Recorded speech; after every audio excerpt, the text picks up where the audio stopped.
surge de nuestra toma de conciencia de la absoluta libertad que tenemos para decidir. Es el sentimiento que nos invade cuando nos damos cuenta de que no hay reglas universales que guíen nuestras elecciones y que somos responsables de todo lo que hacemos. En una tarde lluviosa, un joven se acercó a Sartre mientras caminaba por los jardines del Luxemburgo. «Maestro», dijo el joven con ansiedad en su voz, «me siento abrumado por las decisiones que tengo que tomar. Es como si cualquier camino que elija pudiera destruirme». Sartre, observando las gotas de lluvia, respondió: «Esa es la angustia de la libertad. Cada decisión que tomamos es una afirmación de nuestra existencia. No hay manual de instrucciones para la vida, no hay señales que te indiquen cuál es el mejor camino. Eres tú quien tiene que decidir, y con esa decisión viene la responsabilidad. La angustia es el precio de ser libre, pero no debes huir de ella, debes abrazarla, porque es precisamente esa libertad la que te da el poder de ser quien quieres ser». Sartre nos enseña que la libertad y la angustia van de la mano. Aunque la incertidumbre puede ser aterradora, es solo al enfrentarla que podemos vivir de manera auténtica y asumir el control de nuestras vidas.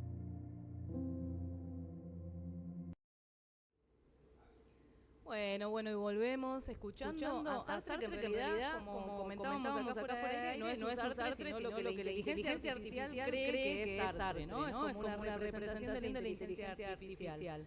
Bueno, le doy la bienvenida entonces a mi maestro. Él es doctor en filosofía por la Universidad de Buenos Aires, especialista en filosofía contemporánea. Ha sido docente y sigue siendo docente de filosofía, porque eso nunca se pierde, siempre se continúa haciendo docencia. Te damos la bienvenida a Samuel Cabanchik, nuevamente en Filosofía Rock, una vez más. Sí, un gusto estar de vuelta aquí, Elizabeth. Muchas gracias por la invitación, gracias Pablo. Bueno, es la verdad un motivo de alegría. Sí, para mí también. Uno se siente libre en Pulqui. Ay, qué lindo. Bueno, eso queda ya para recortar como promo del bar, ¿eh? Bueno, gracias por venir, por acercarte. Sobre todo en Filosofía Rock. Sobre todo en Filosofía Rock. ¿Cuántas veces estuviste? Te entrevisté ya varias veces. Creo Una vez no estuve yo. Sí, 2 veces en y el dos programa. veces, una durante la pandemia, que hablamos de Wittgenstein, ¿te acordás? La primera del vez discurso que de iba a ética? venir Sami, tuviste un problema médico. Un accidente. Tuviste un accidente. Y tuve que entrevistarlo yo, hablando de filosofía. Qué difícil. Pasamos bomba igual, pero... Bueno, y hoy vamos a hablar un poquito de libertad, viste que hice así como una intro desde la modernidad y... No, muy amplia. Bueno, gran exposición que hiciste, grandes capítulos, ¿no? de la historia de la filosofía moderna. ¿Qué pasa? ¿Cuál es el cambio que se da con la contemporaneidad con ese concepto? Hay bastante para indicar, por supuesto, pero antes que nada decir que además de la modernidad, evidentemente el tema de la libertad es uno de los grandes problemas de la filosofía, ¿no? Es decir, en ese sentido perenne, ¿no? Digamos, es una de los grandes interrogantes que siempre vuelve con distintos ropajes, distintos conceptos. Eso es muy importante para mostrar cómo la filosofía al mismo tiempo es un campo que tiene una unidad, diríamos, pero al mismo tiempo es plural, ¿no? Es decir, y bueno, esto pasa con los grandes temas de la existencia humana y la libertad es uno de ellos, ¿no? En la contemporaneidad yo creo que vos lo dejaste en Hegel, ¿no? Lo que repusiste, y me parece muy oportuno eso, porque inmediatamente tenemos a esos que Ricoeur entendió como grandes maestros de la sospecha, ¿no? Nietzsche, Marx y Freud. Evidentemente son 3 fuentes para debilitar cierta concepción, quizá un tanto... no diría ingenua, pero sí una concepción más monolítica, más simple y supuestamente más transparente que se había legado desde el siglo XVIII al siglo XIX, ¿no? O sea, el siglo XIX es un siglo, por supuesto, bueno, todos los siglos son complejos, ¿no? O sea, el siglo XVII, donde está Hobbes y Locke y Spinoza también, y Leibniz, son grandes fuentes filosóficas del siglo XVII, es un siglo en donde predomina la cuestión de las pasiones, sobre todo, ¿no? La filosofía desarrolla mucho el concepto de pasión.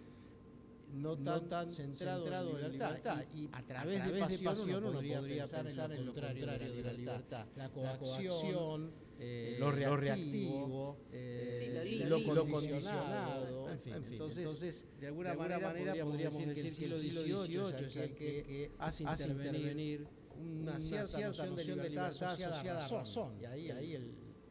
Bueno, siglo XVII hay que mencionar a Descartes, ya que hablaste de Sartre, es un gran cartesiano, ¿no? dentro del siglo XX. Entonces, dentro del siglo XVII la gran teoría de la libertad la tenemos en Descartes, ¿no?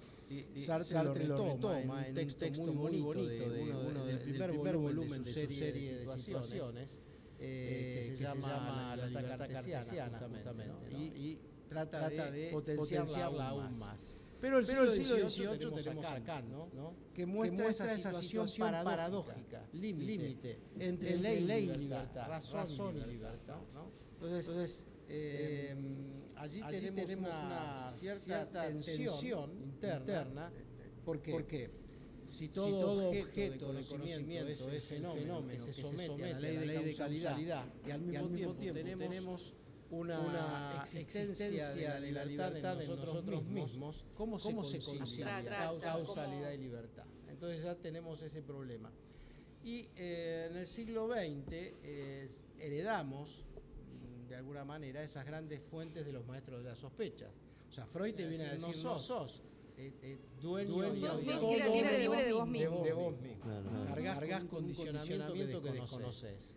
Marx te lo dice en relación a la clase, a la conciencia de clase, a las condiciones materiales de existencia. Y Nietzsche también, porque trata de demostrar en su trabajo crítico de la cultura y la moral cómo hay una distorsión básica por la cual la conciencia da vuelta al orden real, digamos, de lo real, perdón por la redundancia, ¿no? Entonces el siglo XX tiene que hacer algo con toda esa extraordinaria tensión. Había nombrado Schopenhauer también, tampoco dueño de su propio deseo, irracional. Exactamente. Sí, es un gran vacío que uno intenta siempre estar llenando y apela, en ese caso, a instancias trascendentales que son después las que Nietzsche debate. Y a mí me parece que Sartre es el gran filósofo de la libertad del siglo XX, con esa también formulación tan paradójica.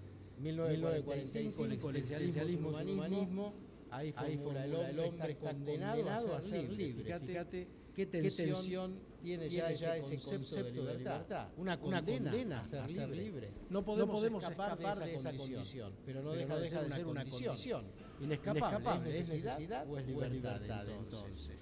Y en su maduración como filósofo, ya llegando a cuestiones de método, que él ubica como introducción a la crítica de la razón dialéctica, el texto es de los 50, pero la crítica es de 1960, allí formula lo que me parece el punto culminante de la elaboración de Sartre, ¿no? En donde habla de los dice, la libertad es hacer algo con lo que los otros hicieron de nosotros.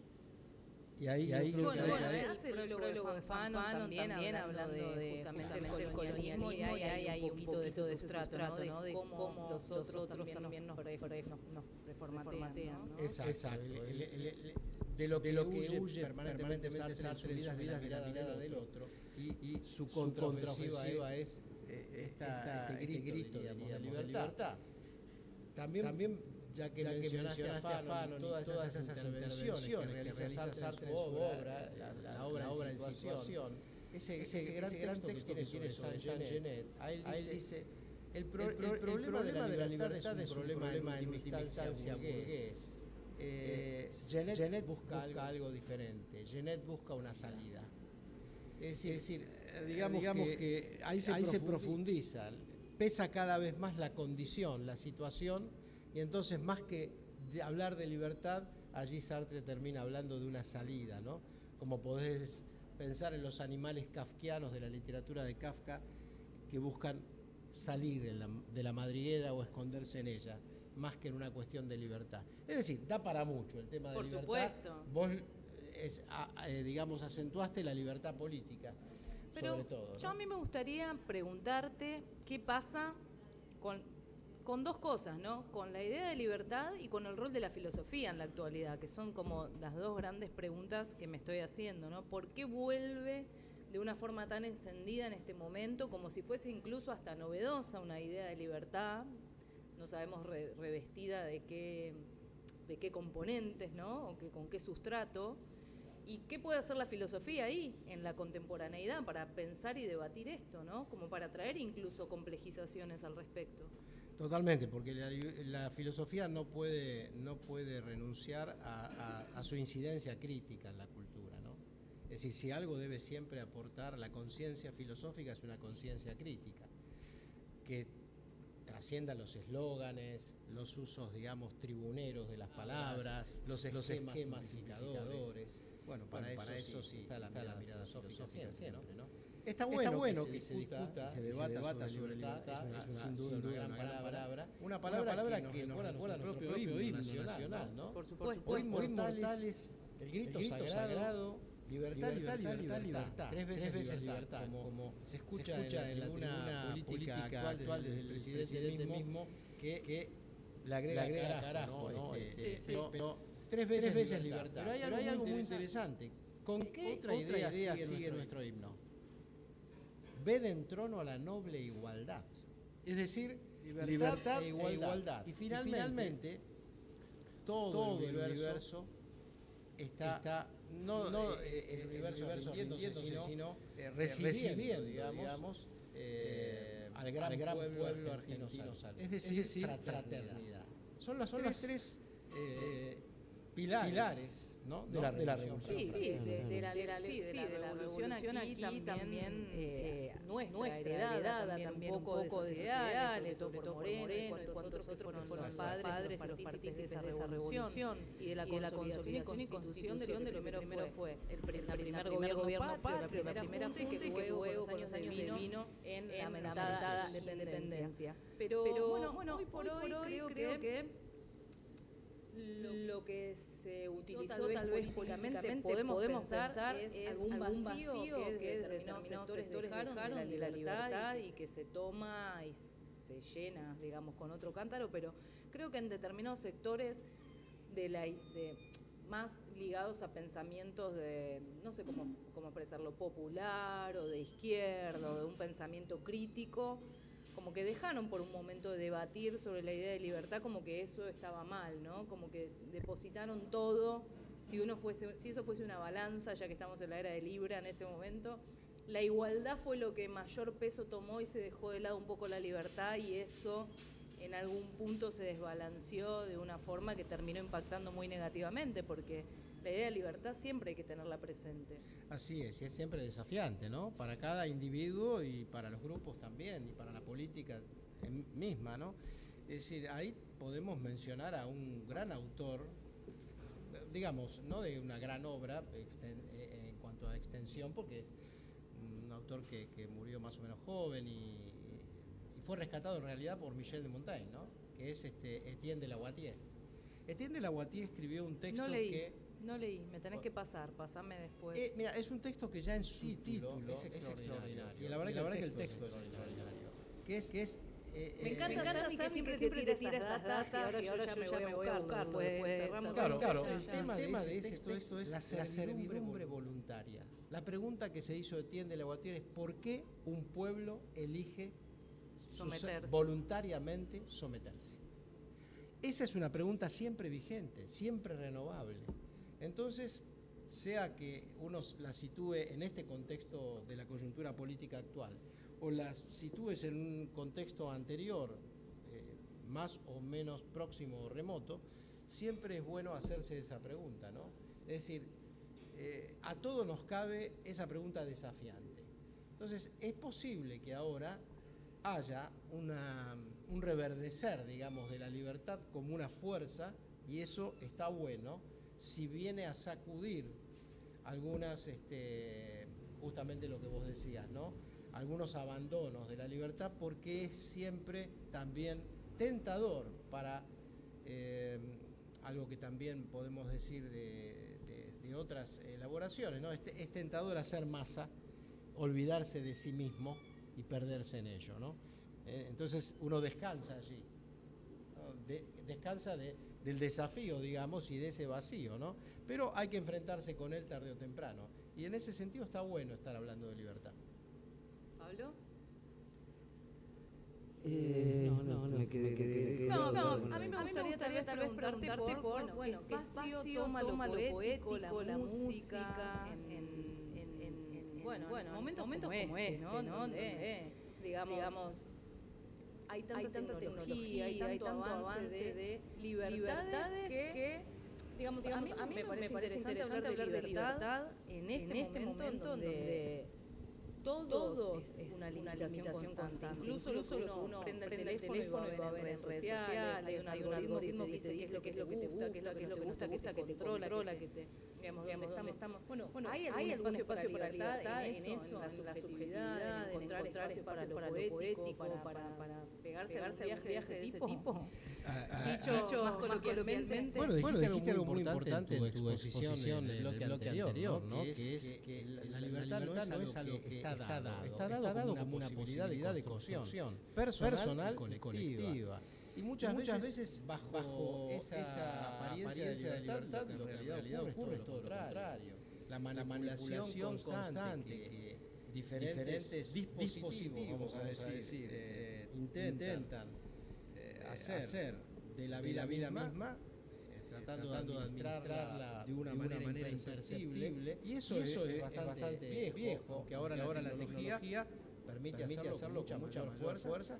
Es un serio problema. Yo creo que tenemos que estar muy afilados para hacer una crítica de todas esas dispositivos tecnológicos que hacen a la manipulación. Además, la libertad, ¿contra qué podemos hacer? Bueno, eso puede sonar paradójico incluso en la forma que lo voy a decir, pero ¿contra qué podemos hacer llevar la libertad? Contra la violencia. O sea, lo que debe hacerse es como decía Walter Benjamin, una crítica de la violencia. No se puede hablar en nombre de la libertad si el código a través del cual se lo habla y se lo intenta construir es la violencia. La crueldad. La crueldad, la violencia, la manipulación, todo eso es contrario a la libertad en última instancia. Excelente, Sami. Bueno, contame sobre la cafetería El Molino, porque estás muy a full, me mandaste un documental muy lindo que se hizo, ahora lo vamos a ver en breve, lo va a pasar acá Claudio, que lo va para compartir con la gente que nos está mirando. Contame de ese proyecto, qué estás haciendo con eso. ¿Cómo no? Después de Pulqui viene la confitería del Molino. Por supuesto, emblemática, histórica, ¿no, Pablo? ¿La conociste vos? ¿Fuiste alguna vez? Nunca entré, la conozco por afuera. Yo tampoco. Bueno, vamos a ir, Sami nos va a llevar. Ahora después rosqueamos con él detrás de cámara para que nos lleve. A todos y todas. Todos invitados a la cafetería El Molino. Natacha quiere venir. Ahí está Natacha. Bueno, eso fue un muy lindo proyecto, ¿no? O sea, mucho tiempo te llevó eso, mucho. Lo ven. En mi paso, digamos, cámara, parte del documental. Qué lindo. En mi paso por el Senado, digamos, creo que lo que pude desarrollar junto con todo un equipo es la pequeña política, si querés, ¿no? Algunas cosas pueden ser vistas más o menos dentro de ese concepto. Quizá la recuperación de la confitería del Molino podríamos pensarlo en términos de la pequeña política, porque no es que transformaste la realidad a través de una ley, pero transformaste tal vez la realidad de algunos o de algunas, claro, o sea, transformar la realidad de a poco es transformarla. Es también una transformación, pero lo hermoso que yo destacaría es que es un proyecto de ley que logramos convertir en ley a través de una total transversalidad. Nosotros, que no formábamos parte de ninguna fuerza mayoritaria, logramos lograr la media sanción, logramos la media sanción en el Senado. Lo votó toda la Cámara. Luego pasó a diputados y, sacando una abstención, creo que todo el resto de la Cámara la convirtió el proyecto de ley en ley. Cristina Fernández de Kirchner la promulgó poco tiempo después, tal cual la habíamos escrito, sin ninguna modificación. Era el año 2014 y ya era fin del 14, y bueno, el último año de ese gobierno no se llegó a la expropiación, que es lo que primero había que hacer, claro, ¿verdad? no se llegó y entonces pasó al Patricio del Molino es un ícono del Art Nouveau del siglo XX en Argentina. La historia de este monumento nacional se remonta a mediados de 1800, cuando dos pasteleros italianos, Costantino Rossi y Cayetano Brena, abrieron en la esquina de las antiguas arterias Federación y Garantías, actualmente Rodríguez Peña y Rivadavia, la confitería del centro. En 1886, el comercio pasó a llamarse Antigua Confitería del Molino, a la vez que el ensanche de la Avenida de Mayo y la construcción de la Plaza Congreso obligaron a su traslado. Los italianos, entonces, decidieron salir a buscar inmuebles por la zona y en 1905 adquirieron uno ubicado en la esquina de Rivadavia y Callao. Su creación incluyó muebles especialmente traídos de Italia, con cristalería de primera línea, detalles de mármol colosales, vitrales, herrajes y terminaciones de bronce. Inicialmente el edificio solo contaba con a licitar y a concesionar la confitería como manda la ley. Y parece faltar una decisión política aquí, no sé qué está pasando, por lo cual no se termina de dar ese paso, porque ya las condiciones técnicas están, es decir, ya el 90% de la obra necesaria para... ¿Se realizan visitas guiadas en la actualidad también? Actualmente es un museo. Es un museo, Actualmente es un museo, ¿no? Sí, es decir, martes, miércoles y jueves, 10 de la mañana o 2 de la tarde. Qué lindo. ¿Y dónde se puede inscribir? ¿Cualquier persona lo puede hacer? Cualquier persona se puede inscribir. Confitería del Molino, transformándose en el ícono del Art Nouveau que actualmente conocemos. Muy rápido en la inscripción. El edificio del Molino es un hecho particular. Por ello podemos considerar que es un edificio ecléctico porque tiene realmente inspiraciones de distintos movimientos, pero se lo conoce por su envolvente exterior como un edificio perteneciente al Art Nouveau, al arte nuevo. ¿Cómo quedaría el patrimonio cuando se licita, digamos? Es una empresa privada, empieza a gestionarla. Claro. ¿Y el patrimonio sigue siendo el Estado o es como si se privatizara? Francesco Gianotti y su hermano habían tomado contacto. Te pregunto porque por ahí uno dice, che, no conviene. Un viaje a Bélgica donde tuvieron contacto con aquellos que habían iniciado este movimiento en Europa. Un movimiento que estaba vinculado a la Liga. El Congreso autorizó al Ejecutivo a expropiar. Se hizo la expropiación. Otra cosa que establece la ley es que el molino, todo el edificio, no solo las partes que están afectadas a la confitería. Ustedes tengan en cuenta que esos son tres subsuelos, cinco pisos hacia arriba. Estamos hablando de más de 7.000 metros cuadrados. ¿Y todo eso está vacío hoy? 7.000 metros cúbicos. ¿Eso está vacío? No. Espera. Entonces, sigo con este hilo en el sentido que eso forma parte del Congreso Nacional. O sea, el molino es patrimonio del Congreso Nacional por ley. Lo que también determinó la ley es los usos del molino. Un museo histórico, un centro de arte y la concesión privada a una confitería. El único pata privada ahí es la confitería. La confitería, ¿quién hace uso de eso? La propiedad es del Congreso Nacional. Tiene que licitar como... Sí, porque digamos que en general es más difícil, para el Estado es muy oneroso tener que lidiar con la diaria de una confitería, ¿no es cierto? Igualmente también la ley establece un canon que va a tener que pagar el privado y ese canon se determina en la ley también que va a ser parte de la fuente de mantenimiento, porque mantener esa joya que es el molino es muy costoso también.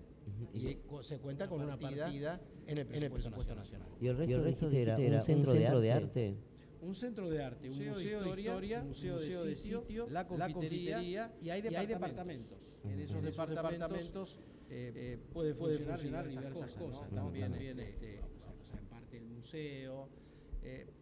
Hay muchas cosas todavía por desarrollar, pero en la parte de Callao todavía falta quizá un poco más de recuperación de todo el edificio, pero La parte de Rivadavia está completamente... Hermoso. Y todo lo que es confitería, o sea, estamos hablando de planta baja, primer piso. Bueno, ¿quién te dice un día hacemos filosofía roca ahí? Sí, no, vamos a las 2 la cola, anotarse, lo que haya. No, hacer el programa en el molino, de la cueva. Y bueno, también, Cristina. Gracias por venir. No, gracias. Sabés que mucho cariño y que me encanta discutir con vos porque siempre me llevó algo. Siempre, todas las conversaciones. Incluso no le preguntaste cómo era como estudiante. No le preguntaste cómo era como estudiante. Excelente. Una estudiante de 10.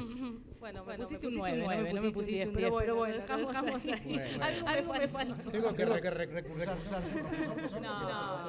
Gracias, amigo. Un Gracias. aplauso. Gracias. Bueno, nos vamos a una tanda y volvemos con rock and roll con